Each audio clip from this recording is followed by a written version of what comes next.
देखिए, कई बार मुझे बताया जाता है कि डिलीवरी के टाइम एक प्रेग्नेंट वुमन बहुत ज़्यादा घबराई हुई रहती है। उसका ये कारण है कि उसे कुछ पता ही नहीं होता है और वो हर चीज़ का सिर्फ टेंशन लेती है। तो मुझे लगता है कि आपको 9 मंथ में जब आप डॉक्टर की विज़िट पर जाते हो तो कुछ सवाल अपने डॉक्टर से ज़रूर पूछ लेना चाहिए और उसी अकॉर्डिंग अपने माइंड का मेकअप कर लेना चाहिए, जो आपको बहुत सारे स्ट्रेस टेंशन से बचा देगा। पहली चीज़ है, जब आप डॉक्टर से मिलने जाते हैं तो आप उनसे साफ साफ पूछिए कि आपकी नॉर्मल डिलीवरी या सी सेक्शन किसकी ज़्यादा प्रोबेबिलिटी है।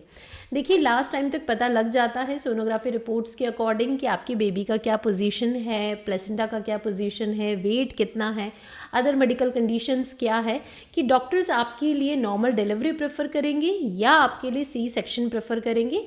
आप अकॉर्डिंगली माइंड मेकअप कर सकते हैं। अगर आपको बोलते हैं कि आपकी नॉर्मल डिलीवरी की प्रोबेबिलिटी है तो बहुत अच्छी बात है। तो आप उनसे नेक्स्ट और ये पूछ सकते हैं कि इस महीने और आप क्या क्या फिजिकल एक्टिविटीज़, योगा जैसी चीज़ों में पार्टिसिपेट कर सकते हैं, क्या क्या और एक्टिविटीज़ उन्हें करनी चाहिए। साथ ही तीसरी चीज़ आप पूछ सकते हैं कि इस समय मुझे किन किन चीज़ों का ध्यान रखना चाहिए, किन किन कौन कौन सी मेडिकल कंडीशंस हो सकती है जिसमें मुझे सतर्कता बरतनी होगी, या इमरजेंसी कंडीशन समझना होगा, या कुछ ऐसा होगा कि नॉर्मल है, उतना पेन होगा, उतने डिस्कम्फर्ट होगा।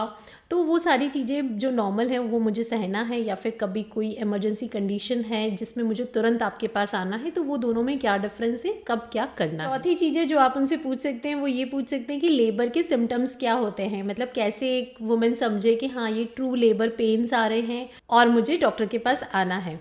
तो ये आप समझिए। पांचवा सवाल है जो आपको पूछना है वो ये है कि हॉस्पिटल में आते वक्त डिलीवरी के लिए आपको किन किन मेजर डॉक्यूमेंट्स की ज़रूरत पड़ेगी, क्योंकि लास्ट टाइम पे इंश्योरेंस फाइल्स और बहुत सारे और टेस्ट की रिक्वायरमेंट होती है तो इंसान घबरा जाता है।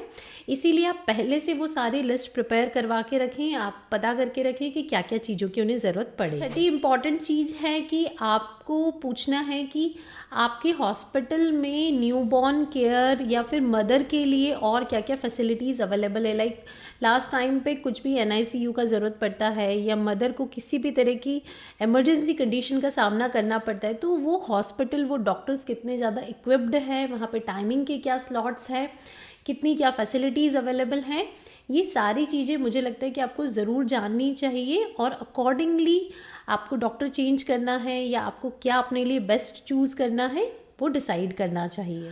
मैंने ज़रूरी मेजर पॉइंट्स आपको बता दिए हैं। फिर भी आपके दिमाग में कोई और सवाल आता है या आपको लगता है कि ये सवाल भी ज़रूर पूछना चाहिए तो आप मुझे कमेंट में ज़रूर बताएं। धन्यवाद।